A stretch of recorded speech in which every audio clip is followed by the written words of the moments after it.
Perkenalkan, saya Erva Putri Nirwana. Di sini akan membawakan karakter sebagai ibu guru. Saya Eva Puspitasari. Di sini akan membawakan karakter sebagai murid 1 yang bernama Eva. Salam kenal teman-teman. Perkenalkan, nama saya Dwi Aprilianingrum. Di sini akan membawakan karakter sebagai murid 2 yang bernama Dwi. Salam kenal teman-teman.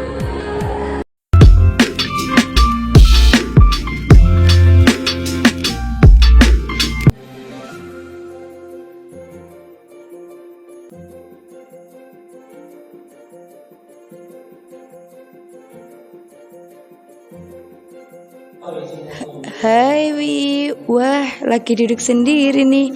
Aku temenin ya. Hehe, iya Nifa, silahkan. Hari ini kira-kira waktunya materi apa ya Wi? Seingatku hari ini materinya zaman sains modern, Fa. Oh iya ya. Ya udah, aku ke bangkuku dulu ya Wi. Iya Eva.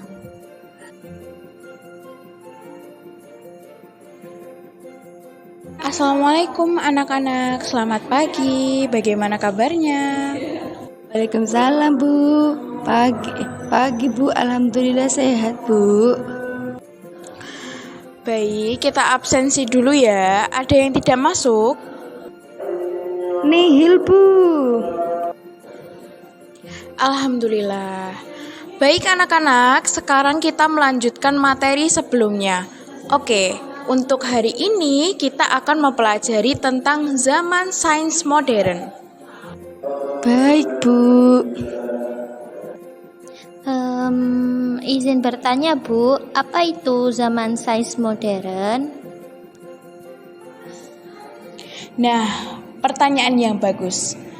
Zaman sains modern yaitu perkembangan ilmu sains pada zaman itu yang dimulai pada abad ke-16 dengan munculnya revolusi ilmiah.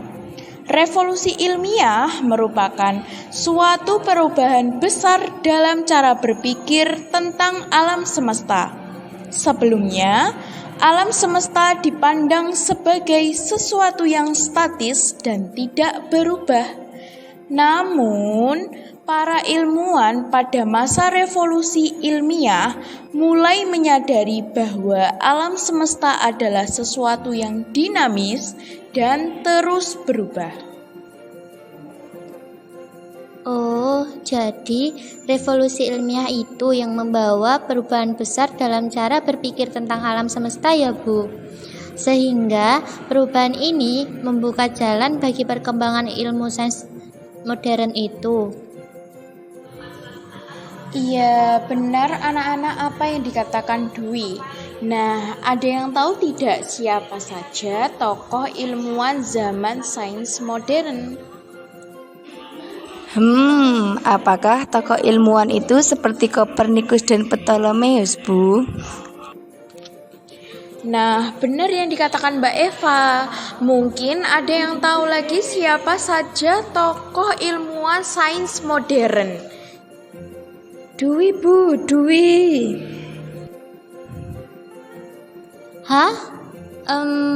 Mungkin Tycho Brahe, Johannes Kepler, dan Galileo Galilei, Bu.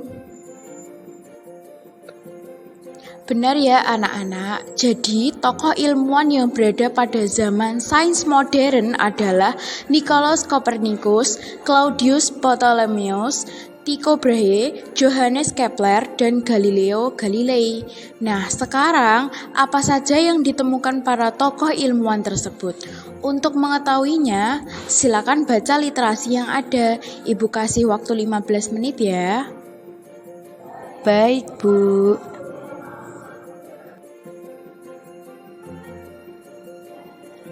Sudah 15 menit ya anak-anak. Nah, siapa yang ingin maju dan menceritakannya kepada teman-teman di kelas? Saya, Bu, saya.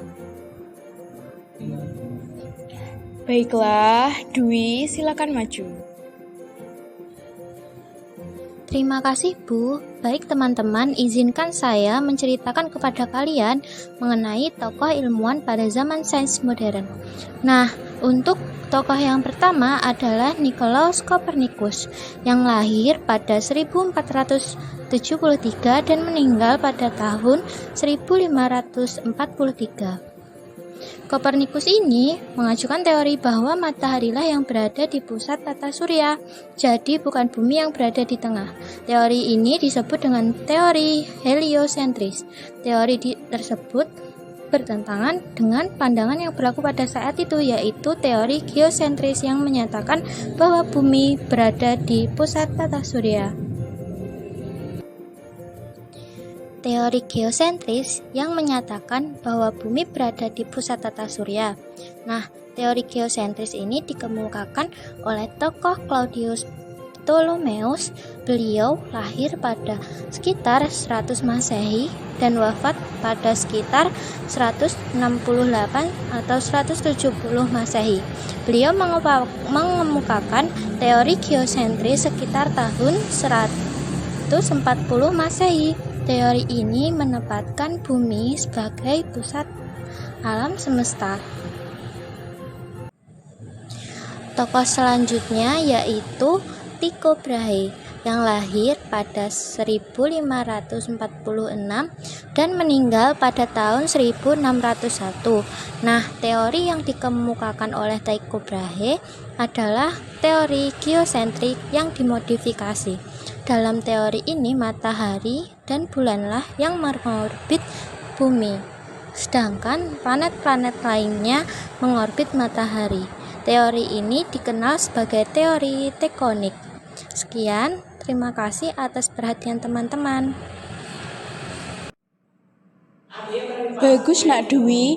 Nah, benar ya yang telah diceritakan oleh Dwi. Sekarang siapa yang ingin menceritakan tokoh selanjutnya? Saya Bu. Bagus Nak Eva, silakan maju dan ceritakan secara jelas ya. Terima kasih Bu. Nah, tokoh selanjutnya adalah Johannes Kepler. Beliau lahir pada 1571 dan meninggal pada tahun 1630. Kepler menemukan 3 hukum tentang gerakan planet. Hukum-hukum inilah yang menjelaskan bagaimana planet bergerak mengelilingi matahari. Hukum 1 Kepler yaitu orbit planet berbentuk elips dengan matahari berada di salah satu fokusnya.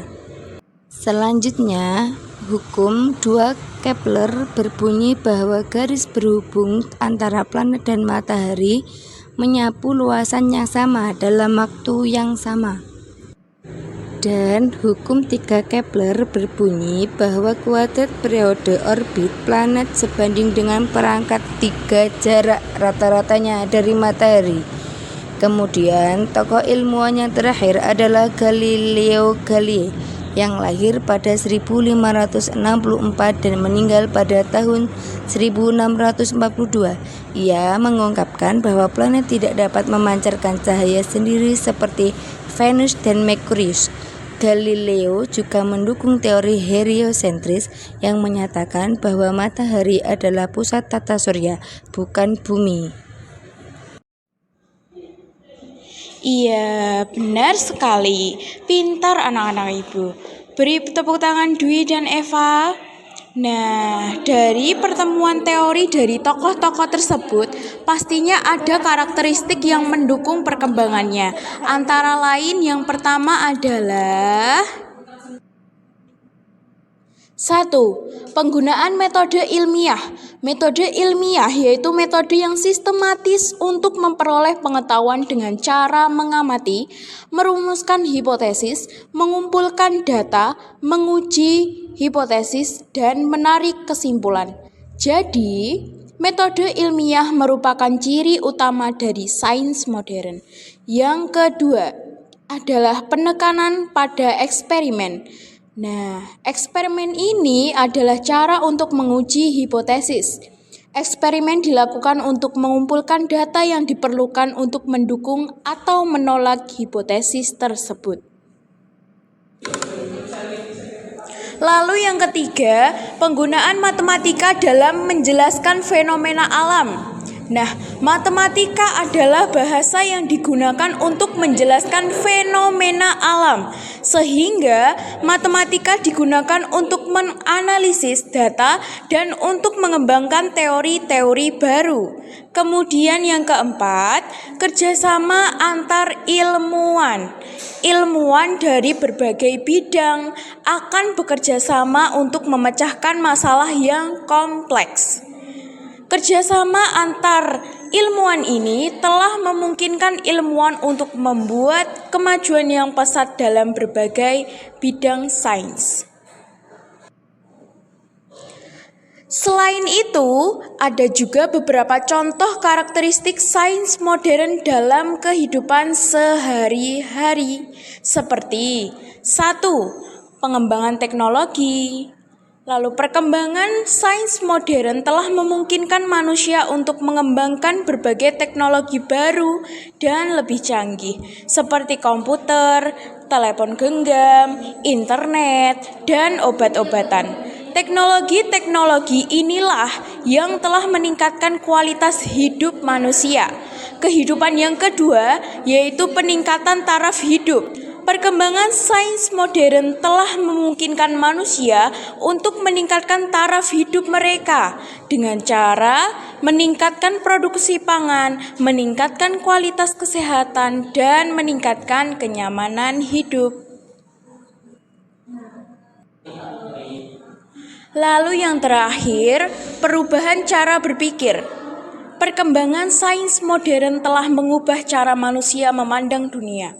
Manusia kini memiliki pemahaman yang lebih baik tentang alam semesta dan tentang tempat manusia di alam semesta. Zaman sains modern masih berlangsung hingga saat ini. Perkembangan ilmu sains akan terus berlanjut di masa depan. Perkembangan ini akan membawa perubahan-perubahan baru dalam kehidupan manusia. Nah, itu dia yang termasuk dalam karakteristik perkembangan ilmu sains pada zaman modern. Apakah bisa dipahami, anak-anak? Paham, Bu. Jadi perkembangan ilmu sains ini akan terus berlanjut di masa depan ya, Bu. Lalu, apakah perkembangan ini akan membawa perubahan-perubahan baru dalam perubahan manusia? Iya nak, perkembangan akan terus berubah dan akan membawa perubahan-perubahan baru dalam kehidupan manusia. Seperti saat ini yang makin banyak teknologi yang sangat lebih canggih. Baik, Bu. Oke, baik anak-anak, apakah ada pertanyaan sebelum pembelajaran ini selesai? Tidak ada, Bu. Baik anak-anak, jika ada pertanyaan bisa ditanyakan ke Ibu minggu depan ya. Ibu kira pembelajaran hari ini sudah cukup dan Ibu akhiri ya. Baik, Bu. Sebelumnya ada pantun untuk ibu guruku yang cantik. Hari Sabtu malam Minggu, hari Senin malam Selasa. Wahai engkau guruku, terima kasih atas ilmunya.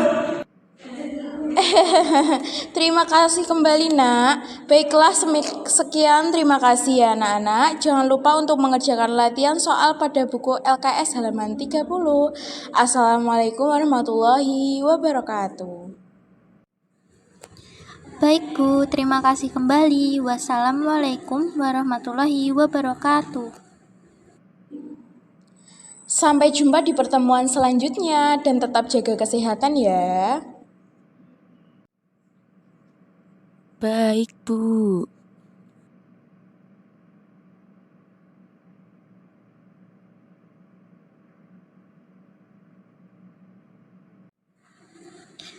Fa, apakah kamu sudah paham materi hari ini? Sudah, Wi. Kenapa? Aku pengen ngajak kamu belajar dan ngerjain tugas bareng di rumahku, Fa. Boleh, Wi. Ayo. Oke, ayo Fa, gas.